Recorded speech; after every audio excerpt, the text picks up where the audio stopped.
Premier secret, c'est traque tes finances. C'est important que tu saches exactement où va ton argent. Tu peux pas à la fin du mois dire c'est bizarre, j'avais de l'argent, ça m'est passé sous les mains, mais je sais pas c'est où. Tu peux pas dire ça. Il faut absolument que tu saches exactement où va ton argent.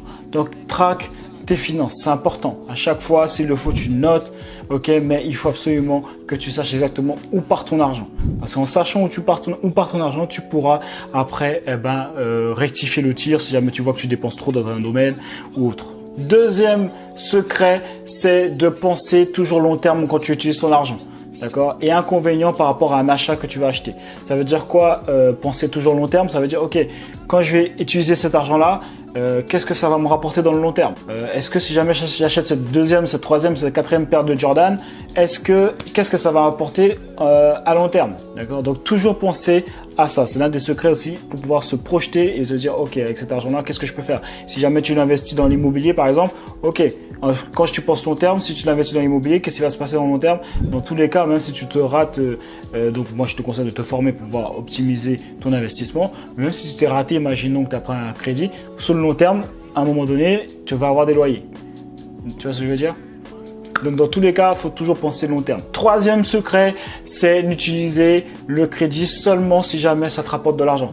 Ça veut dire quoi? Ne prends pas de crédit à la consommation pour acheter un passif. Si tu prends un crédit pour acheter un objet, quoi que ce soit, mais quand tu utilises ton crédit, il n'y a pas d'argent qui revient, n'utilise pas le crédit. Alors je sais que ça va te paraître fou, tu vas te dire mais comment on fait pour vivre? Bah, c'est ça le problème, c'est que les gens ils font n'importe quoi et après ils ne comprennent pas pourquoi ils sont dans des difficultés financières. Parce que en fait un crédit, il ne faut pas que tu le prennes, tu achètes avec ce que tu as. Tout simplement. Et je sais que ça paraît fou maintenant de dire ça ou de dire ok bah maintenant si tu veux acheter quelque chose, bah, il faut que tu aies l'argent. Il ne faut pas que tu prennes de l'argent que tu penses avoir dans le futur parce que c'est ça c'est ça le crédit. Hein. Ça veut dire que en fait on te donne de l'argent que tu auras dans le futur. D'accord? Donc comme ça tu vas appauvrir ton toit du futur. Donc ça n'a pas de sens. Donc si jamais tu prends un crédit, c'est parce que tu sais que ça va te rapporter de l'argent. Donc c'est pour ça qu'on parle de bon et de mauvais crédit. Voilà, un crédit immobilier, bon ben là du coup ça va te rapporter de l'argent si jamais tu t'es formé et que tu sais bien investir. Quatrième secret, arrêtez d'acheter des choses pour impressionner les gens. Pourquoi tu vas absolument avoir 5 Jordan, chaque coloris, pour que chaque coloris aille avec chaque haut ou je sais pas quoi, chaque casquette? Pourquoi?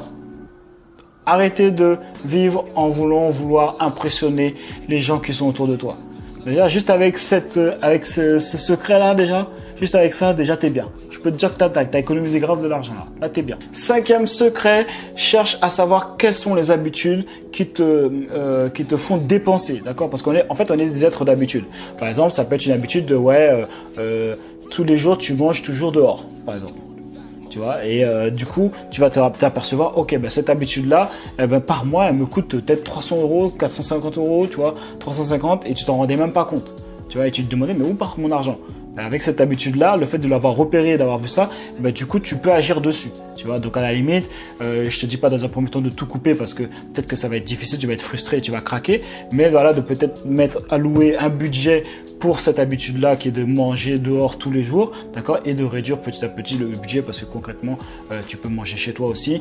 Et à un moment donné, il va falloir faire des sacrifices pour pouvoir avoir mieux après, d'accord, pouvoir mettre plus d'argent de côté, pouvoir te permettre d'investir en toi ou commencer à créer ton business, investir dans un business, etc., dans ton marketing. Donc dans tous les cas, il va falloir bien gérer ton argent. Et si jamais tu sors tous les soirs, tous les jours dehors, c'est que tu n'es pas vraiment déterminé à vouloir devenir millionnaire ou à atteindre tes objectifs financiers.